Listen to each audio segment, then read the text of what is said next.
अस्सलाम वालेकुम व्यूअर्स, आखिर कब तक के साथ मैं हूं काशिफ बशीर खान। व्यूअर्स, आज की अपडेट्स आपसे शेयर करूंगा। 9 मई जो है एक मुकदमा था जिसमें सुप्रीम कोर्ट के किसी जज के स्क्वाड की गाड़ी को जलाने के इल्ज़ाम था। उसमें एजाज चौधरी, यास्मीन राशिद, उमर सरफराज चीमा और मियाँ महमूद रशीद को 10-10 साल कैद सुना दी गई है आज। और शाह महमूद कुरैशी को सरप्राइजिंगली बरी कर दिया गया है। इसके अलावा भारत ने सतलुज में मजीद पानी छोड़ दिया है। पंजाब के मजीद इलाके जो हैं जेरे आब आ गए। जलालपुर, पीरवाला और शुजाबाद को तकरीबन खाली करवा लिया गया है, आबादी को कहीं और शिफ्ट कर दिया गया है। इसके अलावा हमने देखा कि अभी सैलाब की सूरत हाल जारी है, लेकिन पंजाब में आटे की कीमतों में होश रुपा इजाफा हो गया है। बाकी चीजों में भी हो जाएगा, क्योंकि जाहिर है कि फसलें तो तबाह हो गई हैं। पंजाब में सैलाब जदगान की रिलीफ की सूरत हाल पर बात करेंगे और इसके अलावा ये भी डिस्कस करेंगे कि पंजाब हुकूमत रिलीफ के जो काम हो रहे हैं उनका क्रेडिट लेने पर क्यों वजीद है, किसी प्राइवेट एनजीओ या दूसरी पॉलिटिकल पार्टीज को काम क्यों नहीं करने दिया जा रहा। उनका काम करना जो है डीसीओ के जो है वो हुक्म के ताबे कर दिया गया है। इसके अलावा पंजाब असम्बली में सेनेट का जो एक नशिस्त थी, एजाज चौधरी को नाअहल करार दिया गया बड़ी फुर्तियों से। इलेक्शन कमीशन ऑफ पाकिस्तान ने उस पर तहरीक इंसाफ ने वोटिंग में हिस्सा नहीं लिया, बाइकआउट किया। और एक और क्वेश्चन है हमारे जो आज डिस्कस करेंगे कि सैलाब की बदतरीन सूरत हाल में वफाकी हुकूमत कहाँ है और वजीर आजम कहाँ है, क्योंकि अभी तक उनका कोई हमें दौरा भी नहीं नजर आया है, कोई उनकी स्टेटमेंट नजर नहीं आई है। इसके अलावा एक खतरनाक सूरत हाल आलमी अमन के दर पे इसराइल जो है दोहा में अमन कॉन्फ्रेंस के दौरान इसराइल ने एक फजाई हमला किया है जिसमें 2 अहम रहनुमा हमास के हलाक हो गए हैं और कतर ने इसके ऊपर बहुत शदीद जो है प्रोटेस्ट भी किया है। लेकिन नेतन्याहू ने कहा कि जी हमले बारे अमेरिका को पेशगी बता दिया था, इन्फॉर्म कर दिया था। अमेरिका इसराइल गठजोड़ जो है मुस्लिम ममालिक के लिए कितना खतरनाक है और पाकिस्तान इस सारी सूरत हाल में कहाँ खड़ा है।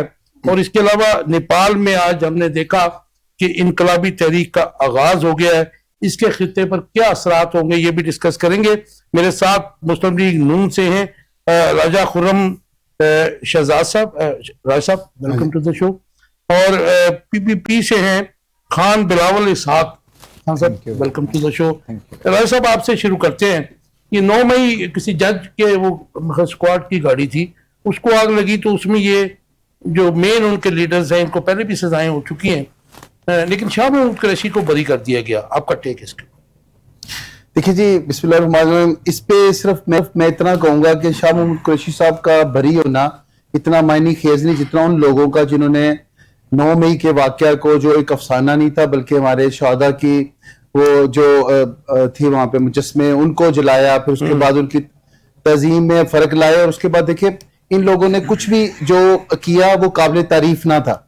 स्क्वाड तो एक स्क्वाड की मैं समझ तो ये तो सामने रिपोर्ट हो गई ना। यहाँ आप देखें लाहौर में राहत बेकरी के पास मेन यहाँ जो कोर कमांडर था उसके सामने 4-4 गाड़ियां, 5-5 पुलिस की गाड़ियां जो जला दी थी। तो ये उसमें देखिए जो ये सारा मामला इस वक्त कोर्ट में हुआ, ट्रायल हुआ, उसके बाद ये इन्हें जो सजा दी गई है ये बिल्कुल दुरुस्त है।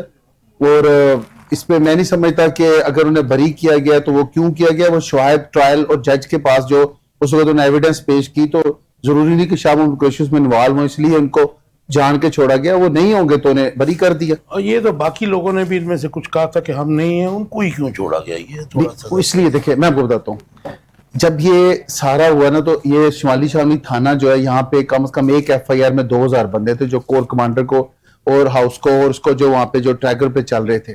इन सारे मामला में एक DSP जो है वो मुद्दई थे, स्टेट इसमें कौंसल था।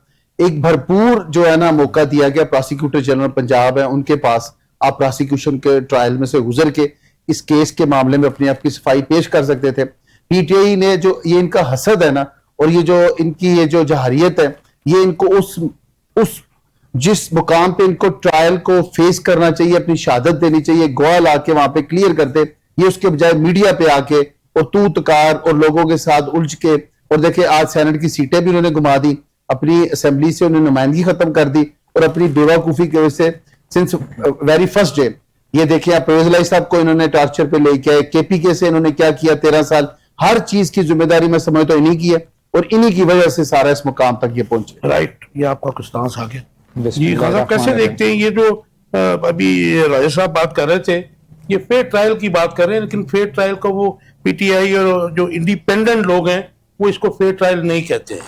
मतलब 9 मई को अगर कुछ हुआ है, ऐसा जो कुछ हुआ है वो कंडेमेबल है, लेकिन मतलब जाहिर है कि उसके मेन कल्प्रिट सामने आने चाहिए थे, उनको सजाएं मिलनी चाहिए थी।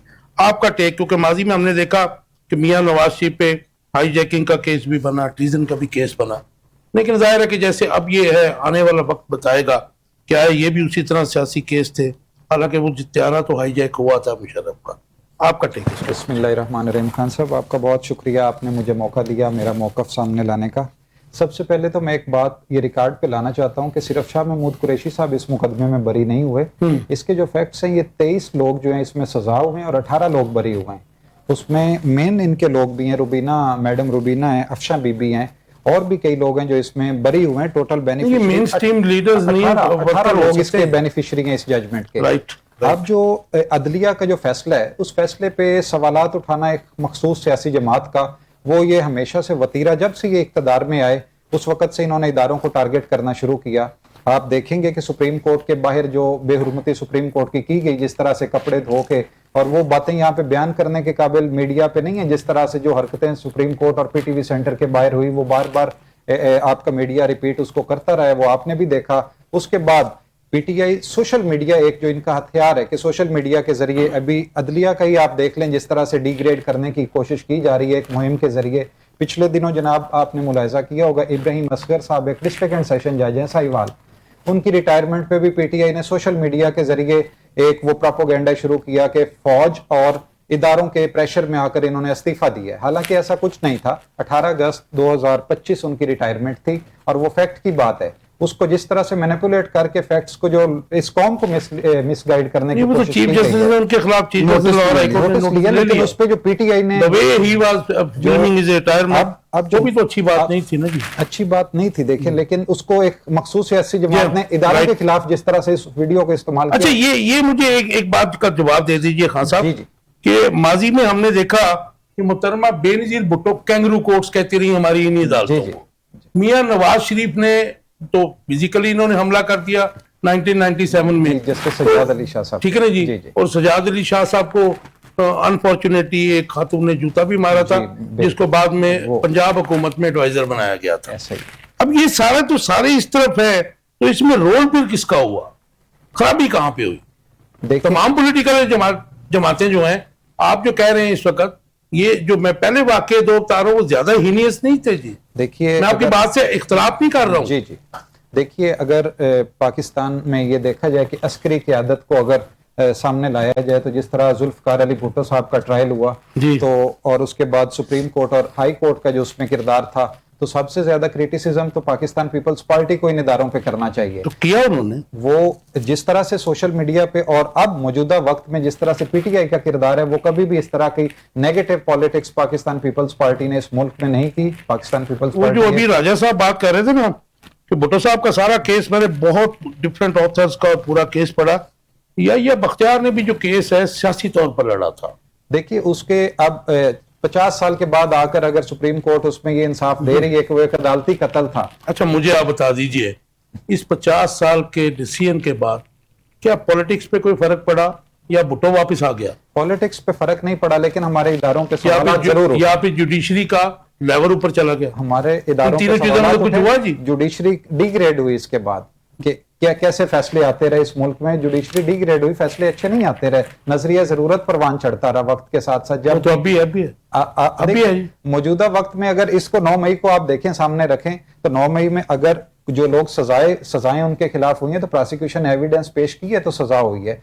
डिफेंस को एक पूरा अब मेरे पास बेसिकली यहाँ पे तो पीटीआई का है नहीं है, लेकिन मैं तो उनकी तरफ से उनकी वकालत नहीं करना चाहता। देखिए ये आपके जवाब तो वही होते तो देखिए देते। अदलिया का कोई भी फैसला अगर उस किसी भी कोई भी अग्रीव्ड है उससे, तो उसका एक फोरम है, उसके बाद अपील में जाते हैं लोग, अपील के बाद आपके पास हाई कोर्ट का फोरम है, सुप्रीम कोर्ट का फोरम है।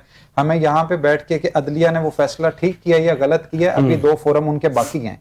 अभी उसके बाद उसको अग्रीव्ड पर्सन या अग्रीव्ड पार्टी उधर जाती है तो उसको देखा जाए। अच्छा, एक चीज का जवाब दे दीजिए, बिल्कुल ठीक कह रहे हैं आप, लेकिन इसके अलावा जो इलेक्शन कमीशन करता है कि इधर सजाएं मिली और एक 30 डेज का इनिशियल उनके पास अपील का पीरियड होता है, वो अपील का पीरियड भी लैप्स नहीं होता और उनको वो डिस्क्वालीफाई भी कर देता है नोटिफाई और फिर बाकी, हालांकि इसका लॉ ये कहता है, कॉन्स्टिट्यूशन ये कहता है कि एपेक्स कोर्ट के फाइनल डिसीजन से पहले उनको डी-सीट नहीं किया जा सकता।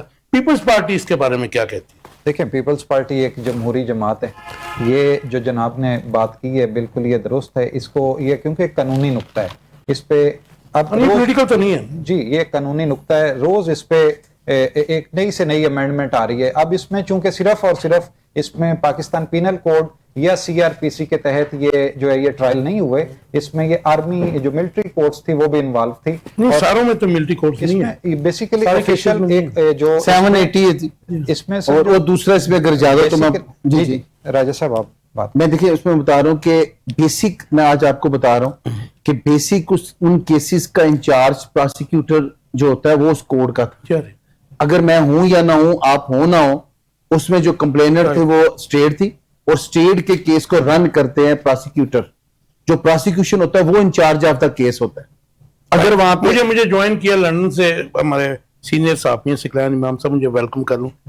सिकलान इमाम साहब, can you hear me? Advisor हैं मैं आप भी सुन रहे हैं? सुबह राब्ता जनाब राना, आपको आवाज आ रही है सिकलान इमाम साहब मेरी? ये जो जी आपकी आवाज बिल्कुल लाउड एंड क्लियर आ रही है। आज भी ठीक है, राइट। मैं जरा ये राजा साहब से बात करूं फिर आपकी तरफ आता हूं। देखिए उसमें 9 मई के वाकयात में कतई आसानी के नाइंसाफी हुआ है। मैं इससे बिल्कुल एग्री नहीं करता। और उस केस में जो इनके कौंसल थे या जो अपोनेंट कोई भी कौंसल था, उसकी अपनी एक अहमियत और हैसियत होती है। जो उस वक्त उस केस का इंचार्ज होता है वो प्रोसिक्यूशन में से होता है और जो स्टेट कौंसल, डिफेंस कौंसल वो होते हैं जो अक्यूज को वहां पे रिप्रेजेंट कर होते हैं और कोर्ट में असल असिस्टेंस उनकी होती है। ठीक है, अब देखिए इस सारे मामले में हुआ क्या है, ये है कि जो भी बंदे नॉमिनेट हुए हैं उनके वहां पे फ्रांसिक हुआ है, उनके मोबाइल डाटा, उनका चेक एक मुकम्मल क्लियर हुआ है वहां। उसके बाद उनको वहां पे लाके उनको कटहरे में तो उनको सजा हुई है और अगर कोई बरी हुआ है तो ये भी तो एक, मैं समझता हूं कानून के हवाले से आपकी गवर्नमेंट थी 2022 के बाद, आपकी गवर्नमेंट है, बल्कि वो जो कंटिन्यूटी थी केयर टेकर की उसमें भी आपके मिनिस्टर थे। तो आप ये क्या अच्छा ना होता कि जो उनकी डिमांड थी कि सीसीटीवी फुटेज जो है वो सामने लाई जाए, वो नहीं आई सामने? देखिए एक भी बात उनके हवाले से जो है ना उसको उन्होंने इग्नोर नहीं किया। ठीक है, सीसीटीवी फुटेज के हवाले से मतलब प्रोसिक्यूशन ने हर चीज को वहां पे जो है ना उसको री एग्जामिन किया, उसके बाद इन सारी चीजों को ले गए। फुटेज के हवाले से कोर्ट के किसी मामले में ऐसी कोई चीज नहीं, बल्कि एफआईए ने भी एज ए जूरिस्ट आप क्या समझते हैं ये जो सजाएं हुई हैं जो ऊपर कोर्ट्स में जाएंगे तो माफी हो जाएगी, चलेंगे ऐसे? देखिए जी, ये अपील जो एज ए जूरिस्ट पूछ रहा हूँ, not as a noon league. देखिए माफी तो तब होगी जब उन्होंने कोई काबिले माफी को जुर्म किया हो, या मैं समझता हूँ कि जिस पे उन्होंने कोई बड़ा, आप देखिए पूरी दुनिया में नशर करके रख दिया। उनका हालात ये थे कि उनको चाहिए था कि एहतजाज करते पुरअमन माल रोड पे किसी कोर्ट के सामने खड़े होते, किसी उन्होंने मखसूस जगहों पे इंस्टॉलेशन, जो देखिए आर्मी ने आज अगर इंडिया को मुंह तोड़ जवाब दिया तो उसके कोई वसत दे।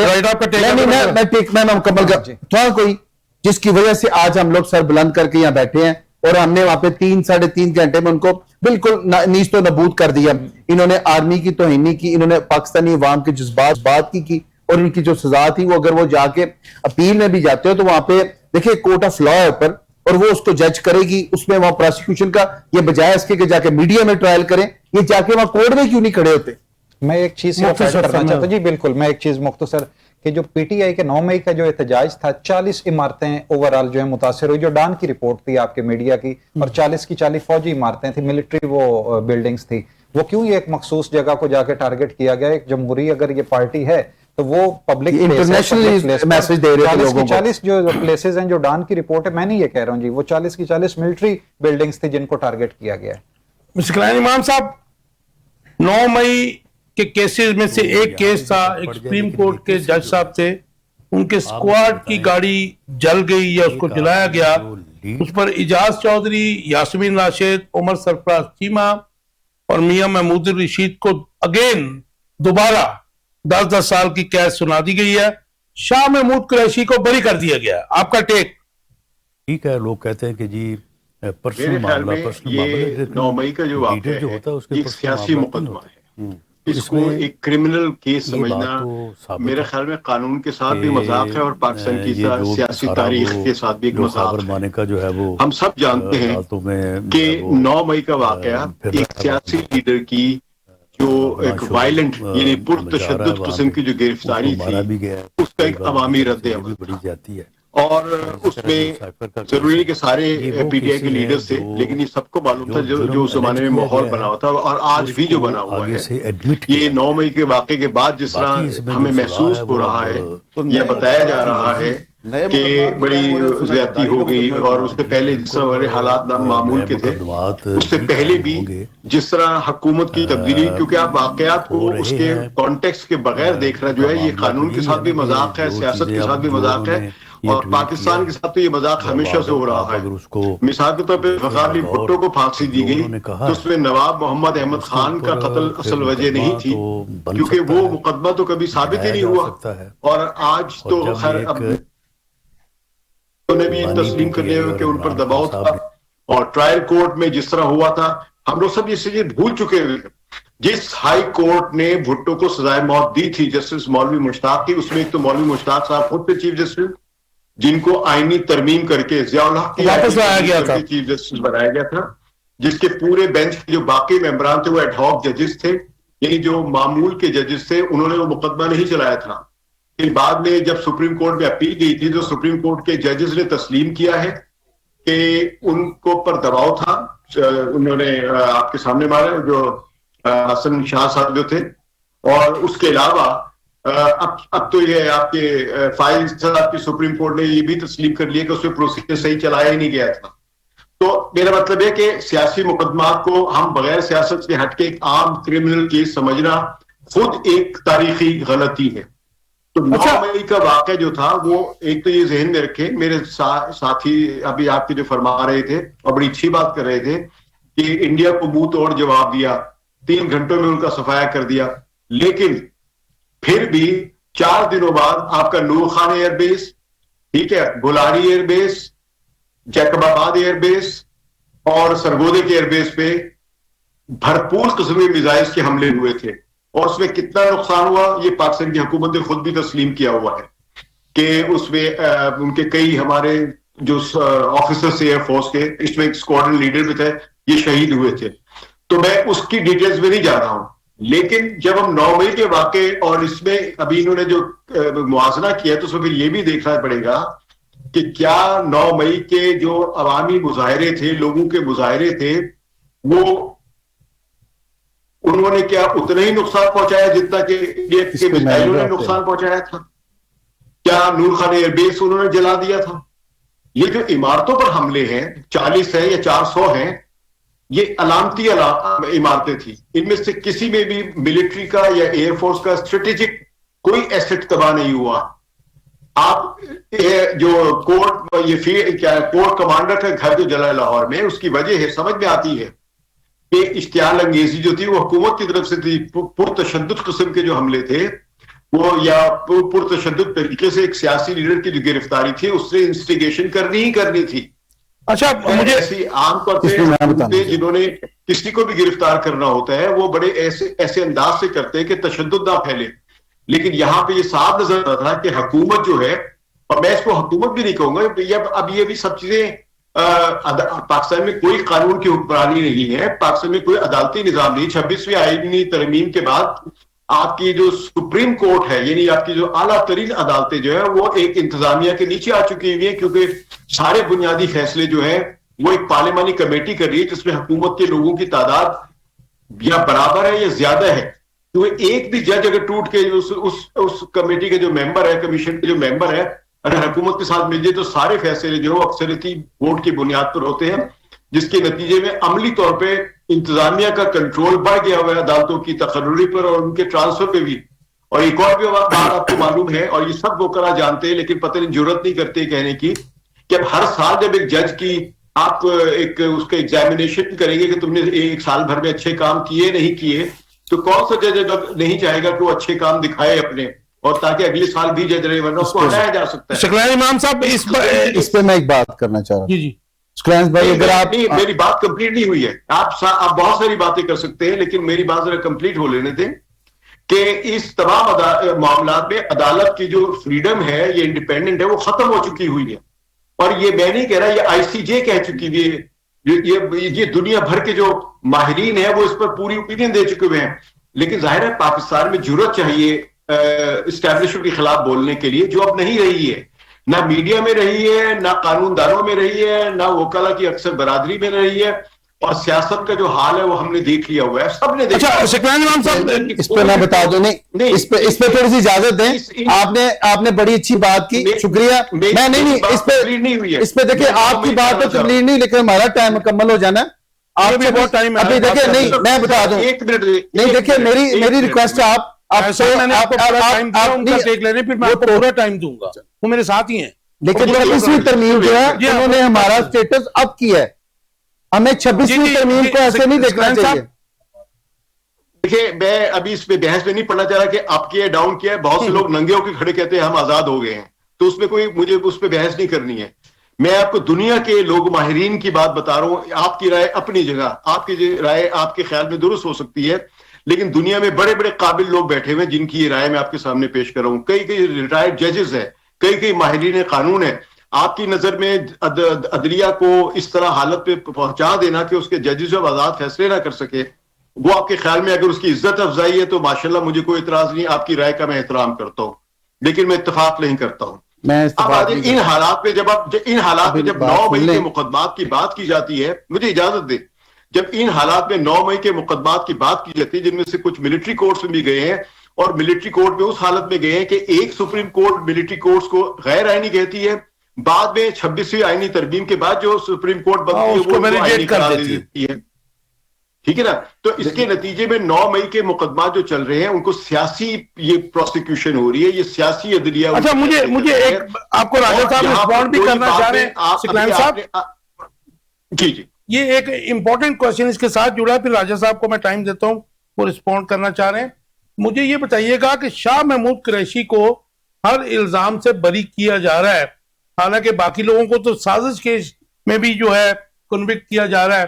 तो क्या ये परसेप्शन फैलाया जा रहा है कि he is away from Imran Khan, या फिर वाकई वो नहीं, मतलब उनको बरी किया जा रहा है? मैं आपकी बात का बहुत ही मुख्तसर जवाब मैं दूंगा, चंद सेकंड्स में दे सकता हूं। जी इसमें एक तो हुकूमत ने अपने ही मुकदमात को कमजोर यूं कर रही है कि जब सारे इल्जाम थे सब पर, तो उनमें से किसी को बरी करके और कुछ को सजाएं देके उन्होंने मुकदमे पूरा कमजोर कर दिया हुआ है।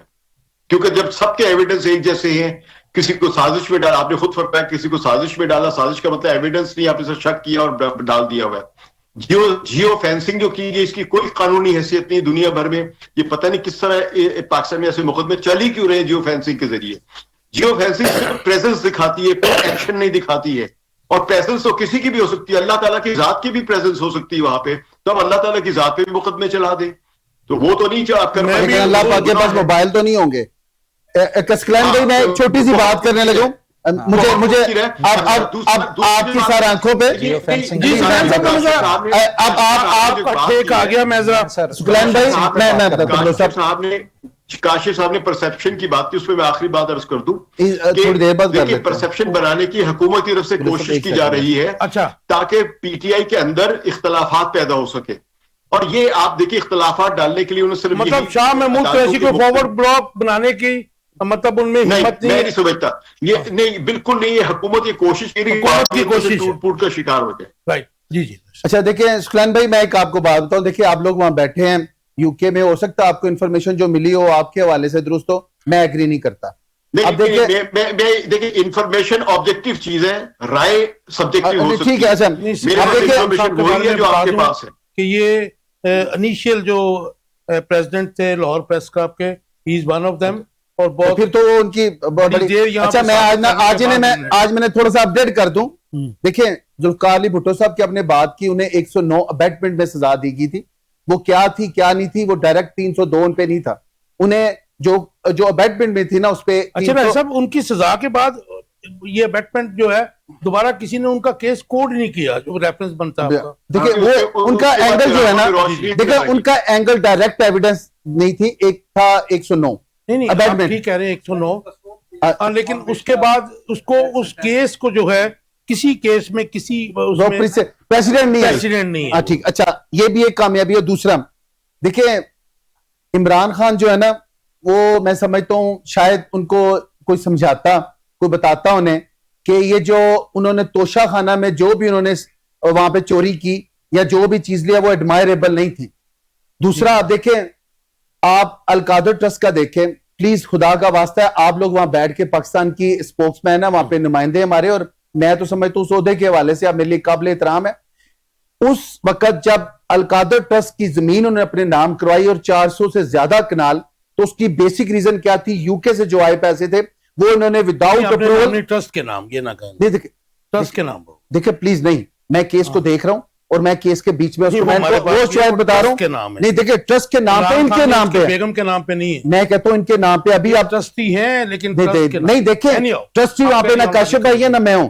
देखिए जी अलकादर, हम उसको डिस्कस भी नहीं कर देखिए रहे नहीं, आपने जुल्फिकार अली भुट्टो साहब का पूरा केस एग्जामिन उन्होंने कर दिया, मुझे बोलने दें। और दूसरा मैं आपको बता दूं, नहीं प्लीज, अच्छा तोशा खाना जो आपसे मैं बिल्कुल, अच्छा मैं तो देखें, अब देखें वो सुफियान भाई एक बात मैं कर रहा हूं, आप मुझे मेरी बात भी अब आगे जाने दें। देखिए आप अगर इमरान खान को कहते हैं कि पुरतशद्दद उन्होंने क्या किया और क्या नहीं किया, क्या वो एक बार भी उन्होंने तरदीद की कि जो मेरे उस वक्त जो मेरे वर्कर थे, काश भाई ये इन्होंने जो किया मैं उस पर आके माजत करता हूं, और इन सारे मामलात में जो 40 इमारतें जली हैं उस पर एक बार तरदीद करते हैं। दूसरी बात नहीं, देखिए मुकदमा ये है जो आपको मैं बयान नहीं देखिए, ये सकलैन साहब नून लीग का स्टांस ये है, आज भी वो ये कहते हैं तमाम राना सनाउल्लाह और सब समेत कि जी वो माफी मांग रहे हैं, उसके ऊपर तो बात करते नहीं। मेरी बात सुने प्लीज, वो नहीं कह रहे, मैं कह रहा हूं, मैं देखिए मैं नहीं, मैंने सुना आपको सकलैन भाई, आप मेरी बात सुने प्लीज। आप मुझे बताएं कि मलक रियाज के अकाउंट में पैसे भेज के वो जो आपने डॉलर बाहर से आए, जो पाउंड आए, और उसके बाद आपने अपना कर्जा खत्म किया सुप्रीम कोर्ट से, ये कहां का इंसाफ था? फिर आप उसके बाद अगली बात नहीं, अगली बात मुझे मुकम्मल कर देने थे प्लीज। नहीं आज हमारा टॉपिक नहीं है। अच्छा देखिए, मैं कह रहा हूं कि जरा अच्छा मेरे इसमें देखिए उसने जो भी काम किया ना, देखिए अभी ये कह रहे हैं तोशा खाना के सबने जो कुछ लिया है सबको फेंकना चाहिए जेल में, नहीं उसको भी फेंकना चाहिए। और 9 मई के वाकये में आप देखें, अच्छा नहीं हम तोशा खाने की आपने बात की ना, तोशा खाना में जिसने सब जो माजी में ले गए वो कैसे? देखो जी पनामा में 500 में से एक बंदा मियां नवाज शरीफ था, जिसको आपने लाके कटहरे में खड़ा किया। 499 को तो आपने पूछा नहीं राजा साहब नहीं। और अब आप देखिए, अब आप एक बात राजा साहब जो अब देखिए, अब अगली बात पे आप आ जाएं कि अगर तोशा खाना में कोई था तो कंप्लेनेंट बने, आप आए कोई प्रोसीड करे, लेकिन ये बात ना कि बहुत बने लेकिन कोर्ट नहीं तो लाए ना आप। देखिए आप कोर्ट ऑफ लॉ में आए, आप कुछ कह रहे हैं। नहीं कैसे मैं अगली बात बता दूं, आपकी तरफ दोबारा मेरी बात एक मुकम्मल होने दें। और दूसरी बात आप देखिए, आउट ऑफ कॉन्टेक्स्ट आप दूसरे टॉपिक्स को लेकर बैठ गए। देखिए सजा के हवाले से मैं बात कर रहा हूं कि उन्होंने Imran Khan involve in cases में, अच्छा इस वजह से उनको ये हुई। और ऐसा में फिजिकल क्या उसने क्या नहीं किया मुझे बताएं। हर वो चीज की बनी गाला की सड़क बना दी तोशा खाना से बेच के, एडमिट करते जा रहे हैं, हर बात को मानते जा रहे हैं, और उसके बाद लोगों के आगे तमाशा बनाया।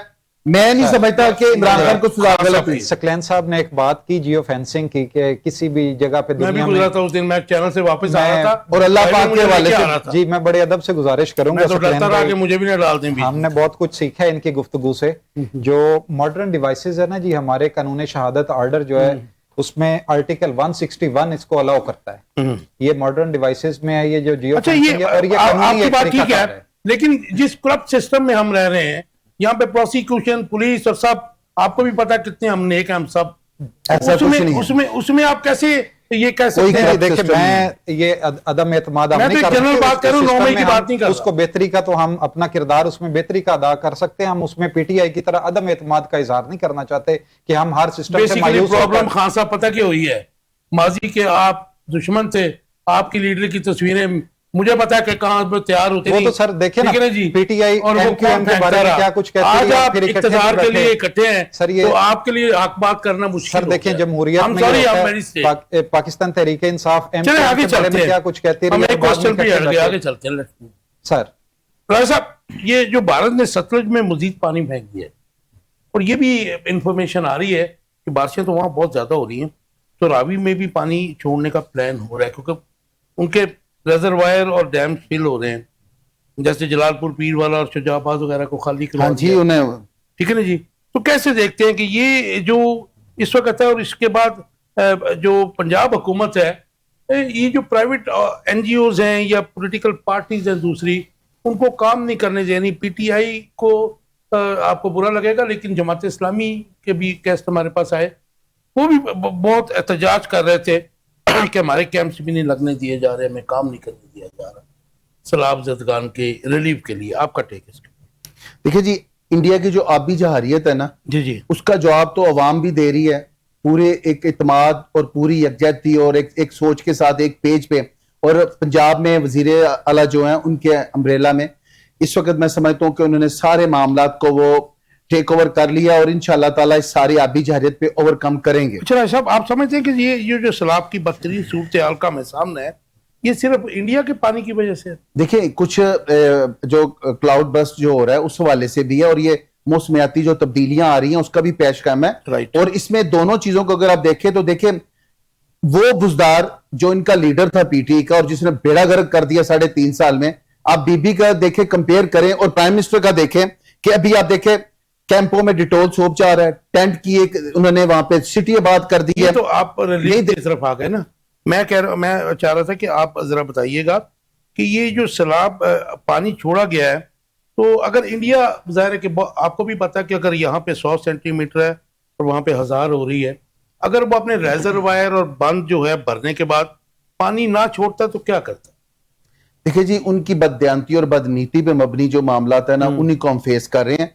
और इस सारे सूरत हाल को मैं कह रहा हूँ इंटरनेशनली यूके में भी इस वक्त जो बैरिस्टर अमजद मलक है वहां पे, जो ओवरसीज के हमारे वाइस चेयरमैन, उन्होंने वहां पे वुकला को इकट्ठा करके जो इंडस्ट्री टीम का जो एक मुआहदा था उस हवाले से भी वहां पे उन्होंने एक अवेयरनेस के हवाले से मीटिंग की और काम किया। इस वक्त पूरी दुनिया में जहां पे मैं समझता हूँ सुकैन भाई बैठे हैं, ये भी इकट्ठ करें और इस आबी जहारियत के हवाले से 4 दिन लोगों पहले बताया था रावी में पानी छोड़ने से नहीं, पहले वो दो मैं कहता हूँ वो जो भी कर रहे थे, उनके ऊपर इंटरनेशनल लॉज की बाइंडिंग 24 घंटे की है। देखिए ये कांग्रेस में ये रेजोल्यूशन जो पास करवाते रहे हैं कि जी गवर्नमेंट में खान को छोड़ दें फलान, ये आबी जहारियत के हवाले से वहां पे क्यों नहीं रेजोल्यूशन कांग्रेस में पास कांग्रेस करवा में ले? तो एक और आज जो विल्सन की वो जो है लॉ बनने जा रहा है, कुछ और भी है। नहीं, देखिए, उसका उन्हें- हमारे से ताल्लुक नहीं है ना। नहीं, लेकिन हमें इंडिया का जवाब देखिए, इंडिया का जवाब इन लोगों ने मिलकर देना है, ये जो वहां पे बैठ के ये सारे काम कर रहे हैं। और दूसरा देखिए, मैं नहीं, समझता वो हूं तो हमारी हुकूमत ने जवाब देना। नहीं, तो लेकिन हम अवाम के कहां खड़े हैं, हम भी साथ मिले। और दूसरा मैं आपका सवाल का जवाब बताना चाह रहा था, ये जो आप कह रहे हैं कि लोग वहां पे मदद करने आए और जमात हाँ, ये इसके इस्लामी, ऊपर जवाब दे देखिए Jamaat Islami by submitting an application before DC concern, वो एलिजिबल हो सकते हैं, जाके वहां पे करें काम। अब देखिए, एक जगह जहां पे नुकसान हो रहा है, जहां पे बंद टूट रहे हैं, जहां पे वहां पे ये एनजीओ क्या करेंगी? और बीबी का आप देखें कि बर वक्त इनखला हुआ है उन जगहों से, हंगामी सूरत हाल की कोशिश करके वहां पे उन्होंने एक मिसाल काम किया। हजारों कीमती जाने सीएम जो पंजाब है उन्होंने बचाई हैं, मेडिकल कैंप्स का वहां पे क्याम हो गया, महफूज मकामात पानी छोड़ेगा, शी वाज इन जापान। नहीं, लेकिन वहां से जब वो आई, वो 4 दिन जो थे, बीबी ने खुद आगे बंद करके खड़ा नहीं होना था। बीबी जिसमें ने इक़दामात करने थे। आप लोगों ने ही माना। अच्छा, नहीं, चलिए। बात सुने, ईद पे अलाइशें उठाई गई, बीबी के अच्छे वो काम को ड्यूटी सराहा गया। नहीं, वो ड्यूटी लोकल बॉडी का काम देखिए, है। अभी मुझे बताएं वेस्ट बैंक में वो म्युनिसिपल कॉर्पोरेशन लोकल बॉडी देखिए, तो वो इसकी सीएम उसकी भी तो इंचार्ज थी। क्रेडिट वो म्युनिसिपल हमारे अब भी इंशाल्लाह ताला बीबी अच्छा काम कर रही जी, है और कोई खर्च नहीं ले रही। सर, मैं मैं तो समझता हूँ वो काम कर रही है। आबी जारियत पे एक बात ऐड करना चाहूंगा, बड़े अदब से मैं इख्तलाफ कर रहा हूं राजा साहब के, हालांकि हम इत्तेहादी मुझे आपसे भी वही सवाल करना है कि इंडिया अगर पानी दरियाओं में अपने रेजरवायर फिल होने के बाद, अपने डैम्स फिल होने के बाद इंटरनेशनल लॉज के मुताबिक ना छोड़ता तो क्या करता? नहीं जी, इंडिया, हम हर जगह पे इंडिया को जो मुर्द इल्जाम ठहराते हैं, ये हमारी जमहूरी हुकूमतों की बदकिस्मती से एक नाअहली है कि जो भी हुकूमत आती है वो अपने जाती मामलात को देखते हैं। डैम्स का रोना हम 70-80 साल से रोते आ रहे हैं। जब भी हम बारिश का शिकार होते हैं, सैलाब का शिकार होते हैं, पानी का शिकार होते हैं, हम इंडिया को टारगेट करते हैं। हम अपने लिए पेश खैमा कभी भी नहीं, हमने ना कोई छोटा डैम बनाया और ना जो बड़ा, जो आज एक सियासी काला बाग डैम जिसको वो एक सियासी, उसको सियासत की नजर कर दिया जाता है हर हुकूमत में। और अगर ये सारी चीजें जिम्मेदार है, मैं जी उसमें पाकिस्तान पीपल्स पार्टी को भी समझता हूँ क्योंकि उसमें सिंध भी लिंक कर रहा है। मैं बतौर एक पॉलिटिकल वर्कर अभी सिंध हो जाए, क्योंकि अभी तक तो सिंध से अभी तक बचा हुआ है जी। वो जो 8 लाख क्यूसिक का कह रहे हैं वो तो ड्रामा है, क्योंकि वो तो पंजनद की कैपेसिटी है, वो पंजनद की, और ये जो वो तो कोई डैम और ये कुछ नहीं बनाया उन्होंने, वो नहीं है जी, वो एक गलत पंजनद की कैपेसिटी, वो मिस स्टेटमेंट थी, उसमें हकीकत नहीं, मिस स्टेटमेंट नहीं, उनके सारे वज़रा आपके कर रहे हैं। नहीं, मैं उससे एग्री नहीं करता हूँ जी, मैं उससे एग्री नहीं करता हूँ। राइट, शुक्रिया इमाम साहब, मुख्तसर साहब, एक तो आटे की जो है कीमतों में होशरुबा इजाफा हो गया है, सीएम साहबा कह रही हैं कि हम इसको कम कर लेंगे, उस्मा बुखारी भी कह रही हैं कि इसको हम कंट्रोल कर लेंगे, लेकिन जो फसलों की सूरत हाल हुई है और बहुत बड़ा इंसानी अलमिया जो है उसने जन्म लिया है, कम से कम पंजाब में इस वक्त सैलाब की सूरत हाल से, तो how do you see it? और ये जो आप मुझे ये इसका टेक्निकल जवाब दे दीजिए, इंटरनेशनल लॉज क्या कहते हैं, क्योंकि भारत, हमारी पंजाब हुकूमत और मरकज के एहसन इकबाल साहब ने भी कल कहा, मैं तो हैरान हो गया, उन्होंने कहा जी भारत ने जारहियत की है, उन्होंने पानी छोड़ दिया, उसकी वजह से हमारा पंजाब डूब गया है, तो ये पानी अगर वो ना छोड़ता तो उसके पास ऑप्शन क्या थी? और इंटरनेशनल लॉज क्या कहते हैं कि कितनी देर पहले बताना लाजिम है? देखिए, हम लोग बदकिस्मती से हर चीज पे छोटी छोटी सतह की सियासत कर रहे हैं। मसलन ये जो सैलाब आए हैं और इन सैलाब के नतीजे में जिस तरह के नुकसानात हुए हैं, इन नुकसानात को समझने की जरूरत है, और आपने बड़ा सही नुक्ता उठाया है। ये कोई सीएम या पीएम का मसला नहीं है, ये एक तारीखी इंतजामी मसला भी नहीं है, ये मनसूबाबंदी की नाकामी का एक खुला सबूत है दोनों तरफ से। मैं इंडिया और पाकिस्तान दोनों को जिम्मेदार ठहराता हूं, लेकिन इसको आबी जारियत कहना जो है ये बिल्कुल एक बचपने की वाली बातें हैं, इसका कोई एविडेंस नहीं है। क्योंकि जाहिर है, ये जरूर है कि इंडिया ने जो है इंडस वाटर ट्रीटी सस्पेंड किया, ये उसे नहीं करना चाहिए, वो ना कर सकता है, उन्होंने इन्फॉर्म किया, ये कर ही नहीं सकता। लेकिन ये कि उन्होंने उसके बावजूद भी पाकिस्तान को इन्फॉर्म किया था डिप्लोमेटिक चैनल्स के जरिए, और बर वक्त किया था, तो 4 दिन पहले इत्तला दी थी। 4 दिन इत्तला बहुत होती है, अगर आप 4 दिन के दौरान भी कुछ नहीं कर पाते तो ठीक है, आप जापान हम क्या करते हैं, हमारे पास तो कुछ भी नहीं है। मैं यहाँ तक कर दूं बोलने के लिए, मैं मुख्तसर सा अर्ज कर दूं यहाँ पे कि जारियत तब होती है कि जब उसके कंट्रोल में होता, जब इंडिया के कंट्रोल में ही नहीं है पानी का फ्लो, या आसमान से बारिश बरस रही है, ये कुदरत से नहीं हो रही है, क्लाइमेट चेंजेस हो रहे हैं, टेम्परेचर्स बढ़ रहे हैं, और ये आप देख लीजिए ये बेनजीर किस्म की बारिश हो रही है, इनकी कोई प्रेसिडेंट्स मौजूद नहीं है, लाहौर तक में क्लाउड बर्स्ट हो रहे हैं, ये पानी का आना जो है ये इसका तो हल सिर्फ ये, इसका हल ये है कि दोनों मुल्क जो है वो जॉइंट स्ट्रेटेजी बनाए, जो मुझे अभी फिलहाल नजर नहीं आ रही। दूसरा, जहां तक गंदम की कीमत की बात है, हालात हो रहे हैं उसमें इन दोनों मुल्कों को इकट्ठा होना पड़ेगा, बिल्कुल, अब उसके बगैर मुमकिन नहीं है। दूसरे में यहाँ पे जो गंदम की कीमतों की बात की है, वो बहुत बुनियादी चीज ये है कि इसी हुकूमत ने और इससे पहले जो केयर टेकर गवर्नमेंट, उन्होंने 2 बड़े स्ट्रेटेजिक फैसले किए जो डिजास्टर है पाकिस्तान के लिए। पिछली केयर टेकर गवर्नमेंट जो थी उसने ये डिजास्टर्स फैसला ये लिया कि उन्होंने अपने मुल्क की गंदम होते हुए बाहर से इंपोर्ट की, $1 अरब की उन्होंने गंदम इंपोर्ट की है। एक तो $1 अरब जाया हुए, दूसरे उस गंदम के आने के बाद पाकिस्तान में सरप्लस हो गई गंदम, और सरप्लस गंदम होने की वजह से कीमतें गिर गई, 380 अरब रुपए की किकबैक्स थी, जिसके नतीजे में जो गंदम की कीमत जब गिरी तो जो नई फसलें उगनी थी उसमें किसान का इंसेंटिव नहीं रहा, क्योंकि उसकी फसलें बिक ही नहीं रही थी।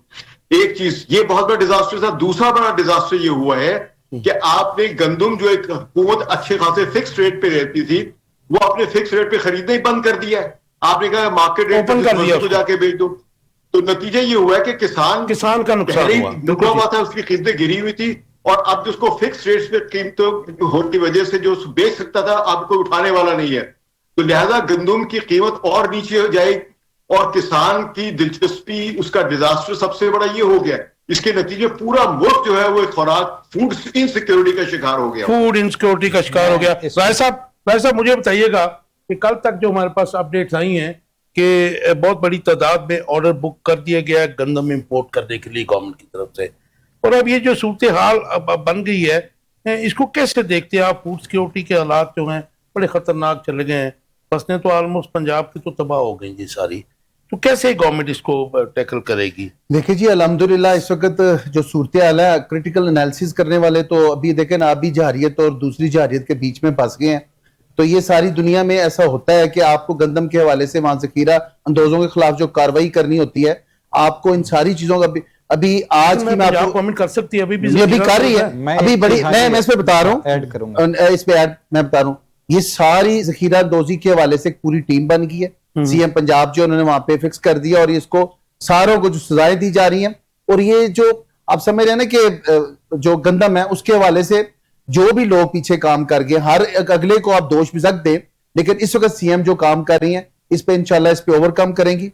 और ये जिन लोगों ने आज की मैं आपको रिपोर्ट बता रहा हूं, कलीमा खान की $3 मिलियन की जो है ना वो एक और जायदाद मिल गई है। तीन वो गवर्नमेंट में, हाँ जी, वो नहीं थी, लेकिन जिसकी बहन थी ना, तुमसे कोई ताल्लुक है? नहीं तल्लक नहीं, उन लोगों ने वो सारा बेड़ा गर्क किया। अब चीनी को देख लें, उसी दौर में देखे नहीं चीनी का बेड़ा गर्क किया इन्हीं लोगों ने। 380 हेलीकॉप्टर, उसमें एहसन इकबाल भी था, उसमें हमारे ये फॉरेन मिनिस्टर भी थे, उसमें हमारे जो उस वक्त के चीफ मिनिस्टर थे, और वजीर आजम जो हैं हमारे, आप इनके साहबजादे भी थे। वो किक बैक जो थी इंपोर्ट के अंदर, आपको पता ही है। देखिए हर वो चीज थी जो आप समझ रहे हैं कि अभी गवर्नमेंट अच्छा काम, किसको रोए? नहीं, आप सिर्फ उनको रोए जिन्होंने 3.5 साल में बुजदार की गवर्नमेंट में बेड़ा गर्क कर दिया। और ये 3000 नहीं, मेरी बात सुनिए ना, आज अगर घड़ा खोदा गया है ना, या वो आपको नजर आ रहा है, तो उसकी बुनियाद सिर्फ ये लोग थे।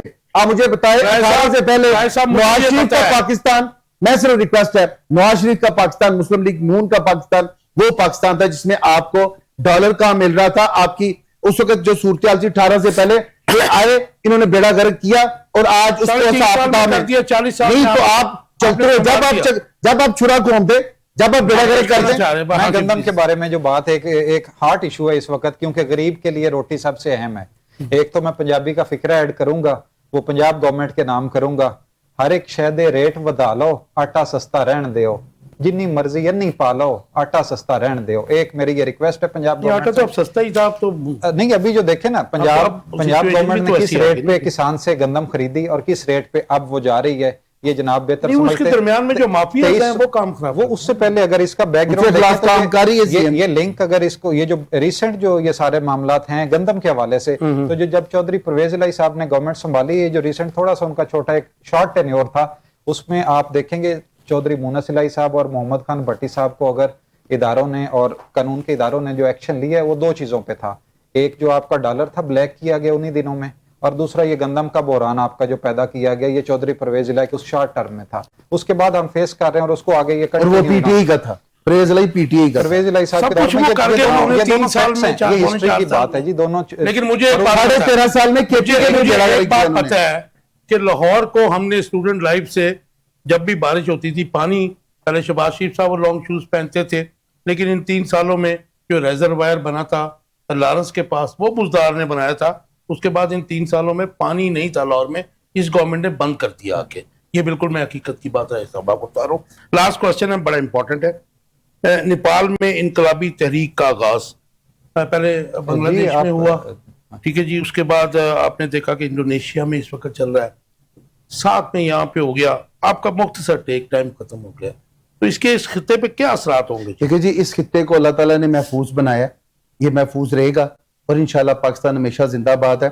इसमें आधा बताओ, उसमें उसके असरात इंतशार की ये जो टोला है ना, इसने ये जो इनकलाबी तरीका आप इसको इंतशार कह रहे हैं? नहीं, इसका जो भी तरीका है वहां पे, इसके कोई पाकिस्तान क्या हुआ था जी? नहीं, देखिए जो पाकिस्तान पे उसके असरात कभी भी ऐसे नहीं हुए। इन लोगों ने फैला के लोगों को यहाँ पे ड्रामे करके तो ये इसको तबाही खिला रहे, इस पे हम महफूज है, और इंशाल्लाह ताला पाकिस्तानी फौज और पाकिस्तानी गवर्नमेंट इस पे बहुत अच्छा काम कर रही है। ये सिर्फ यही दिखा रहे हैं। आपको रेवोल्यूशनरी कहलाता था, मुहतरमा बेनजीर भुट्टो ने और द रिस्टोरेशन ऑफ डेमोक्रेसी, बड़ी लंबी सजा काटी जी, थी। बिल्कुल। आपका मुख्तसर टेक इसके ऊपर? मुख्तसर टेक, लेकिन अभी मौजूदा दौर में जो इस नेपाल के इनकलाब को एक मखसूस जमात के साथ जोड़ा जा रहा है, और नहीं, मैं किसी जमात के साथ नहीं जी, देखें अगर आप मैं हालात वाकयात के साथ जोड़ रहा हूँ, हालात और वाकयात, क्योंकि पाकिस्तान के हालात और जमीनी हकायक बहुत तल्ख हैं, आपको भी देखें पाकिस्तान के हालात और नेपाल के हालात अवाम में की फिर रियासत के बशिंदे जी। जो मेन मालिक होते हैं उनके हालात आपको भी पता है, इनको भी पता है, सबको पता है। यहाँ पे जुडिशियल सिस्टम मौजूद है, पॉलिटिकल सिस्टम Right. मौजूद है,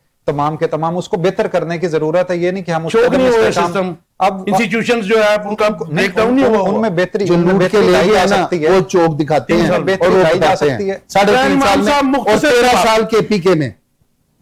मुख्तसर जवाब, नेपाल अदम में, एतमाद इसका नेपाल- हल नहीं है। आप नेपाल की बात कर रहे हैं, किसकी बात? नेपाल की बात करें, हाँ, इंडोनेशिया के बाद बहुत नेपाल में भी मुख्तसर होगा। करूंगा। हाँ, बहुत मुख्तसर अर्ज करूंगा कि नेपाल में जो तब्दीली है, इसको छोटे से कॉन्टेक्स्ट में ना देखें। ये मैं नहीं समझते कोई इनकलाब है, ये एक बहुत बड़ी इंसर्जेंसी चल रही है दुनिया भर में। अमेरिका जहां जहां रिजीम चेंज करने की कोशिश करता है, वहां पे सोशल मीडिया का जबरदस्त इस्तेमाल है। अच्छा। और क्योंकि ये सारी तहरीक ही सोशल मीडिया के जरिए चली है, सोशल मीडिया पर पाबंदी के रिएक्शन में चली है, तो इसमें ये सोशल मीडिया का जो फॉरेन इन्फ्लुएंस है, इसको आप रद्द नहीं कर सकते। आपको मालूम है कि अरब स्प्रिंग से लेकर pink revolution, orange revolution, east Europe में रेवोल्यूशन जो आए हैं, और अभी बांग्लादेश में जो आया, फिर ये अभी नेपाल में जो आया है, इसको आप अमरीकी मफादात के बगैर और सोशल मीडिया में उनके इदारों के कंट्रोल और इन्फ्लुएंस को देखे बगैर नहीं समझ सकते। आपको Right. मालूम है कि नेपाल एक रीजन है जिस पर इंडिया भी कंटेस्ट कर रहा है कि हमारे कंट्रोल में रहे, और चाइना भी कोशिश कर रहा है कि हमारे कंट्रोल में रहे। ये दोनों तो को टेंशन भी इंडिया है के उनके साथ है दरमियान। अमेरिका, तो अमेरिका और इंडिया एक तरफ है, चाइना का इन्फ्लुएंस एक तरफ है, दोनों चाह रहे हैं कि उनके कंट्रोल में रहे। और जो मौजूदा बड़ी लड़ाई की आमद है, बड़े ब्लॉक्स बन गए हैं, मौजूदा वजीर ताकत अभी के SCO मेंबर भी दुनिया गए में थे, बदल रहे हैं। तो वहां से वापसी के बाद और इस दौरान वहां पे हुकूमत अगर चेंज होती है तो इसका फायदा बराह रास्त अमेरिका को होगा, अवाम को नहीं होगा। जिस तरह बांग्लादेश में हुकूमत की चेंज का फायदा अमेरिका को हुआ है। हमारे पाकिस्तानी दोस्त समझते हैं कि हम मुसलमान पाकिस्तान का हो गया है, ऐसा नहीं है। Right, thank you very much. Context को समझे बगैर बात नहीं करनी। सेक्रेटरी इमाम साहब, टाइम खत्म हो गया, थैंक यू वेरी मच। आप कुछ कहना चाह रहे थे? मैं ये कहना चाह रहा था कि देखिए, मैं बताता हूं, ये जो अमेरिका है उसमें चीफ ऑफ आर्मी स्टाफ जब गए हैं तो उन्हें वार्म वेलकम किया गया।